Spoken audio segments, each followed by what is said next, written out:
کلام مقدس قرآن عہد نامہ میں سے زبور کی کتاب، اس کا باب نمبر 87۔ یروشلم کی تعریف۔ اس کی بنیاد مقدس پہاڑوں میں ہے۔ خداوند صہیون کے پھاٹکوں کو یعقوب کے سب مسکنوں سے زیادہ عزیز رکھتا ہے۔ آئے خدا کے شہر، تیری بڑی بڑی خوبیاں بیان کی جاتی ہیں۔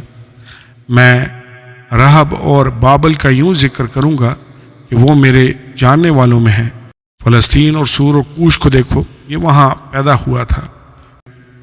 بلکہ صہیون کے بارے میں کہا جائے گا کہ فلاں فلاں آدمی اس میں پیدا ہوئے، اور حق تعالیٰ خود اس کو قیام بخشے گا۔ خداوند قوموں کے شمار کے وقت درج کرے گا کہ یہ شخص وہاں پیدا ہوا تھا۔ گانے والے اور ناچنے والے یہی کہیں گے کہ میرے سب چشمے تجھی میں ہیں۔